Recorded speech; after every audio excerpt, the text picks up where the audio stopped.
All right, let's go through the twin for February 15th, 2024. Here's the list of topics for today. Destiny 2 and BioWare collaboration is live. All right, preview of upcoming Sandbox changes. Celebrate the Lunar New Year with us. Trials map voting results are in. Destiny 2 deal at Humble Bundle. Everybody, we've already told you about that in Discord. You can save a mess ton of money on Steam to get that. Our latest player support report and the art and movie of the week winners. All right. So obviously you guys already knew that we were going to have the crossover for BioWare, right? A lot of you have already bought it. So, I mean, honestly, there's nothing new here. If you don't have this already, make sure you get up into the store and buy it if you want to. If not, then obviously do what you want to with your own bank account, man. Sandbox updates. We have Ability Sandbox, all right. A quick rundown of update 7.3.5 will bring the following: a reduction in uptime for Threaded Spectre. Okay.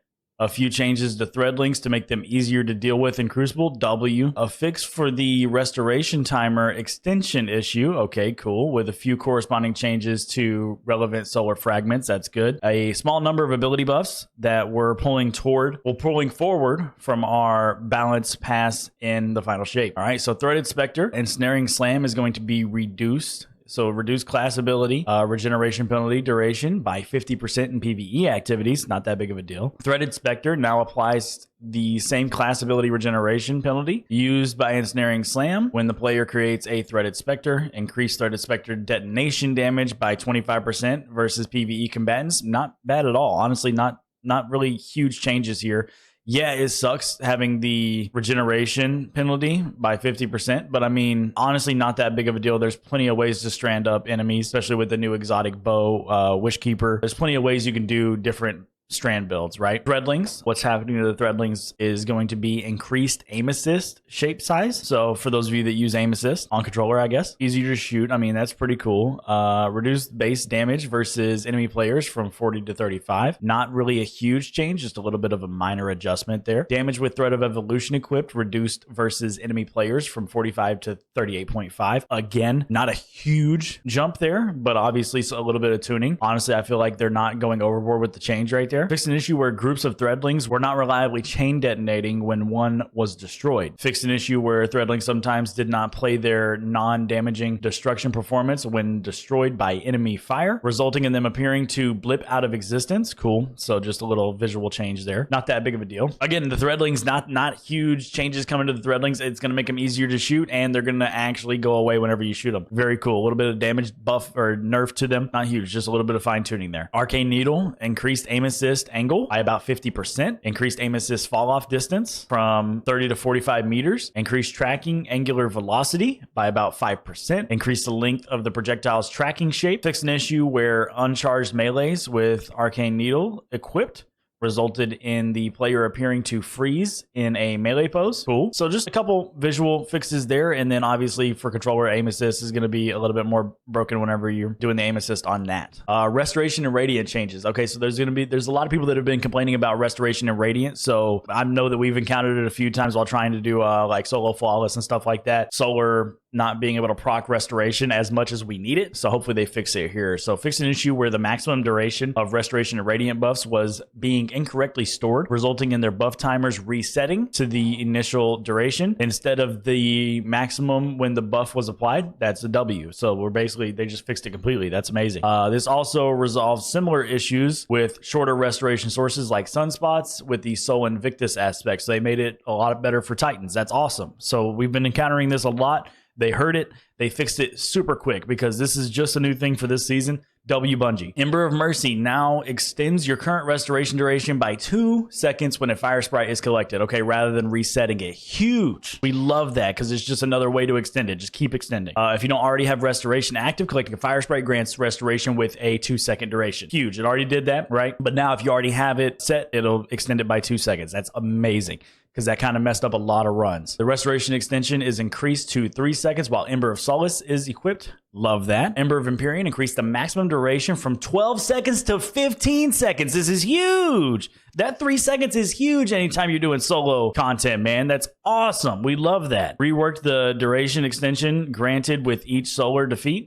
Previously, it always granted 4-second duration extension regardless of the type of target defeated. Now the duration extension varies based on the strength of the defeated target. Okay, defeating an elite or weaker combatant will result in less time being added, but defeating a champion or a stronger combatant will result in greater extension. That's huge. So risk and reward payout there, man. Awesome changes to the restoration and radiant. We love to see this, man. This is really good. We got a solar ability buff. Consecration increased the travel distance of the initial ground follow from 18 to 20 meters. Increased the height of the slam ground follow detonation by about 1 meter. Increased the travel distance of the slam ground follow from 16 to 20 meters. Increase the travel distance speed of the slam ground follow from 16 to 24 meters per second. So huge buff there. You know, Pyrogale gauntlets are going to be huge. They get the increase with and without the exotic equip. So that's pretty cool. I don't see any issues there. Good PvE update. Pyrogales isn't really like a thing. Solar Titan builds aren't really a thing for PvP. So this is really just mainly a PvE update, right? This is huge. Win for the Titans. We love to see it. Crane Eaters stand up. Gunpowder Gamble. Reduce the maximum self damage from 144 to 80. That's huge. At least you won't unalive yourself while you're doing Gunpowder Gamble. Weapons Sandbox. There's even weapon updates in the sandbox. Holy. So heavy burst hand cannons corrected an issue that was causing heavy burst hand cannons to have 25% less aim assist. A lot of aim assist updates in this TWID today. I'm not really caring about the aim assist updates. I mean, I play on controller here and there, but mostly I'm on mouse and key, so it doesn't really affect me at all. But W for aim assist in this TWID. Bows. All right. They've reduced the auto aim fall off distance start by the end of 15% and end by 15%, i.e. aim assist will be less effective at long range. That's kind of huge for PvP, honestly. Reduce the maximum aim cone size by 5%. So this is going to make bows a lot less prevalent in PvP, which is an absolute W. I'm sick of seeing the bows in PvP, honestly. This is huge. Auto rifles added the 12th missing 12th perk target lock to Breakneck's second trait column. All right, so Breakneck is getting target lock as it should have already had. Well done. Lightweight scout rifles increase the base damage by 5%. I love having a lightweight scout rifle. Hopefully this, I'm gonna like using this in PvP. Honestly, I have a good I got a pretty good scout I'm already thinking about. This is gonna be fun to use, and it gets us away from the bows and gets us more into scouts, and I like that. Sniper rifles reduce the auto aim cone size by 10%. Love that. Rocket launchers precision increase reserve ammo by 2 and reduce damage penalty from 10% to 5%. Love that. High impact increase reserve ammo by 2, now deals more detonation damage and less impact for roughly the same total damage. Okay, so not really much of a change, so nothing really big there. This should make them more effective versus groups or when getting splash damage on targets. Good. So it makes it more effective if you're using them in the right capacity, I guess. If you're trying to do like explosive payload type stuff, it's going to be a lot better. Got it. Above changes also affect Deathbringer, Gallowhorn, and Truth. Love that for rocket launchers. Perfect. All right, so we have heavy grenade launchers. Increase reserve ammo by a minimum of 6 rounds, maximum of 10 rounds, depending on the grenade launcher. Reduce spike grenades impact damage buff 50% to 12.5%. With the below changes, this reduces the total spike grenade damage buff from about 8% to 3%, making them less mandatory. Got it. Increase the direct hit impact by 10% combined with the above change. This brings the non-spike grenade launchers almost up to the level of spike grenade launchers and very slightly reduces the damage output with a spike grenade launcher. Okay. Just another minor balance. It's not really much going on there. I don't really use too many spike grenade launchers. I assume this might be a little bit more of like a PvP thing. Grenade launchers weren't really all that OP. I mean, they're heavy. They're supposed to be kind of OP, right? So in PvP, this is offset by a reduction in detonation damage for no overall change. That's the thing. Like you're doing like no overall change in PvP. It's not that big of a deal for me. Grenade launchers, I mean, they're heavies. They're supposed to kill people, period.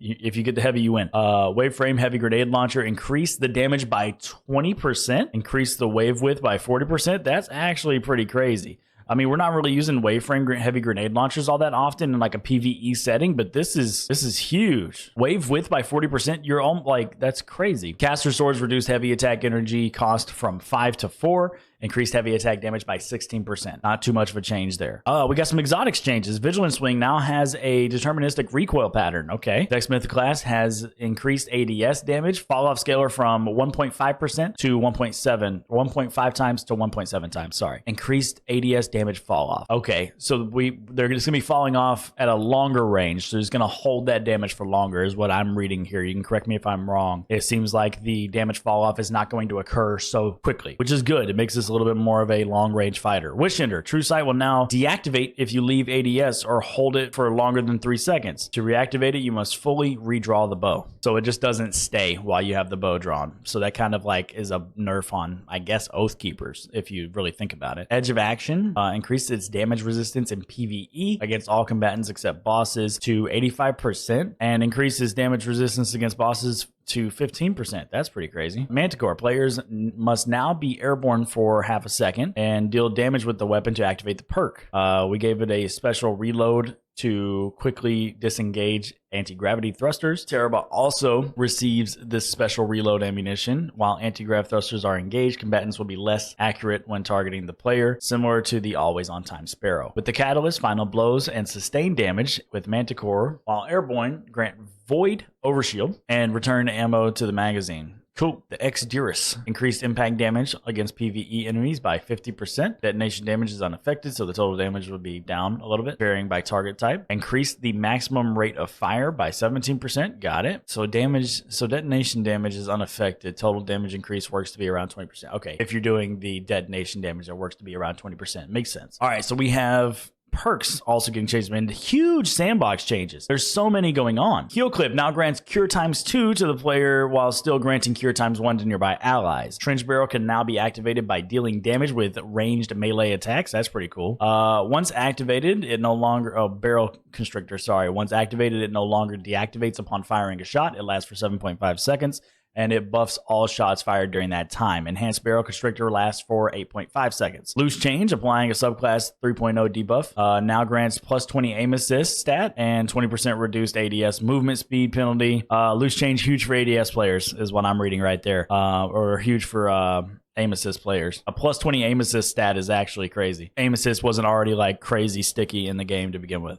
Dual Loader, remove the reload speed penalty, change the wording of the perk description to make it clearer that it increases the number of shots reloaded, so we can now apply it to other weapon types without confusion in the future. We have Text Balance Stock now grants 20 range, 1.5 degree hip fire precision cone angle, in addition to its other effects, making it easier to land and follow up crits with hip fire. Hockey Breach armaments, Deconstruct and Sundering now work against Void Souls, Strand Clones, Cabal Projection Shields, and Bricks. Hockey Breach armaments, damage bonus versus Stasis Crystal reduced from 85% to 60%. This is a thick twad. I'm sorry, guys. Sundering can now trigger on Shield Break in addition to Final Blows. On vehicle constructs, we added a small reload speed scaler while reducing the charge rate benefit to account for a higher uptime. Hatchlings activation requirement are no longer locked to the archetype in terms of precision and non-precision kills. Instead, the perk will trigger with either a precision kill or 3 non-precision kills. Target lock now activates later in the magazine for SMGs. That's wild. 20% to, that's actually a pretty big jump down too. So the damage buff will swing primary weapon gunfights less often. Facts. It seems like target lock is not going to be the play in PvP. I think by the time that this locks in for an SMG, you've probably already lost the fight. So we might be moving from target lock to other means of killing people in PvP. Envious Assassin, each activation is now capped at 100% of the magazine size instead of 150%. Bait and Switch, reduced damage bonus from 35% to 30%. Is Bait and Switch not going to be king anymore? We'll have to find out how that works, man. It might end up being like Enlightened Action or something like that with an auto-loading holster or reconstruction or Explosive Light, not Enlightened Action, Explosive Light. This is crazy. This is kind of a huge nerf right here. We'll have to see how that works. Back to Bipod? No. 1-2 Punch now correctly deactivates after dealing damage with a power melee. Got it. Deconstruct updated the perk description to correctly state that it pulls ammo out of thin air, not from reserves. Fixed a bug preventing the perk from triggering when shooting an enemy enemy, Titan barricade, and similar targets. Mods, bonus damage against mini bosses should have been part of the boss spec, not major spec. We've updated these mods to correct that. Was it not always like that? More Crucible sandbox changes. This is a thick twid, dude. Goals are to help players to more clearly understand the sequence of events that led to their death so that they can easily learn how to improve. Alter the weapon sandbox to account for increased average skill of our player base by reducing the amount of high reward, low risk options. Encourage primary weapon mastery to be an aspirational pursuit for players. All right, what did we change? To keep the builds in check, we provided a near constant availability of special ammo, which means there is always a surplus of one-shot kill weapons on the field.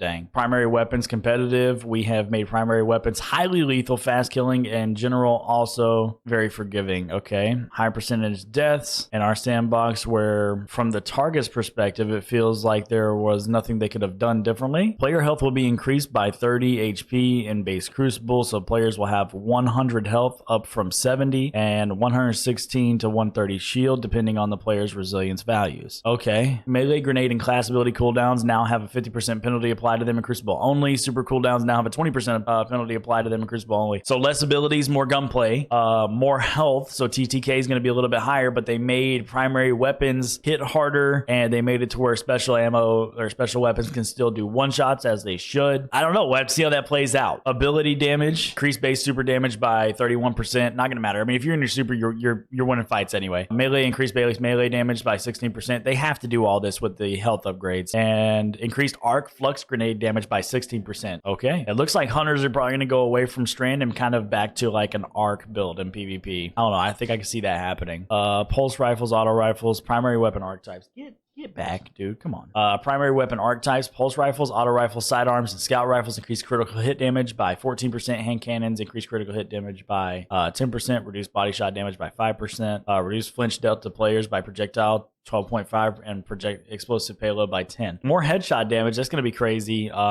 with those 120 hand cannons. That's going to make those hit a lot harder, right? But reduced flinch can also make it, I don't know.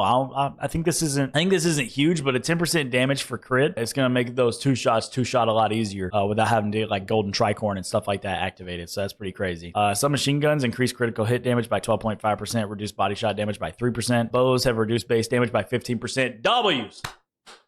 Round of applause. Get these bows out of here, dude. I'm tired of getting one tap by a bow. All right, then we got some point values. Not really worried about those. General notes. Not really worried. Special weapon archetypes. Trace rifles, shotguns, and fusion rifles increase their base damage by 20%. Glaives increase projectile damage by 20%. Increase melee damage by 16%. Absolutely crazy. Bows got a reduced damage by 15%. This is the PvP sandbox, right? Yeah, this is Crucible sandbox. So I think this is only in Crucible that they got that nerf. Basically saying we don't want bows in Crucible. It's great. It's a great change. They should never be able to one tap you from across the map like a sniper rifle, in my opinion.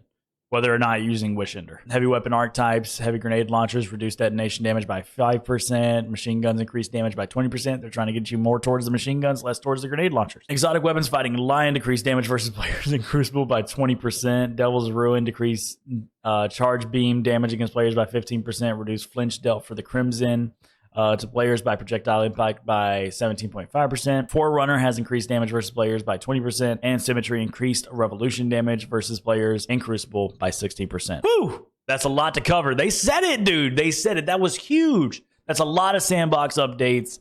You guys just have to let me know what you think down in the comments about that. That's crazy. There's so much to unpack there. I'm sure we're gonna be talking about it on socials a lot. I can't wait to hear everybody's opinions. This is crazy. We got the Lunar New Year stuff. We finally get it. There it is. Where do I go to redeem it?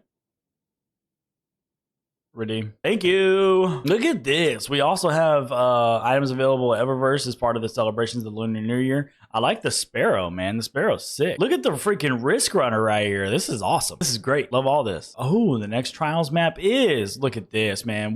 I've missed this map, honestly. Playing this map competitively, man. Dead Cliffs is nice. The Humble Bundle. We've already talked about this, guys. From February 13th to the 27th. You don't have much longer, man. 12 days? We got 12 days to get this done. If you need to go get this, go get it from Humble Bundle, man. We posted the link in the Discord. If you're not in the Discord, join the Discord. The link is in there in announcements. All of these are going to be for $40. Everything. So there's no excuse to be behind on content in Destiny. It is for $40. That does it for the TWID. Let me know what you think down in the comments, man. Thanks for watching.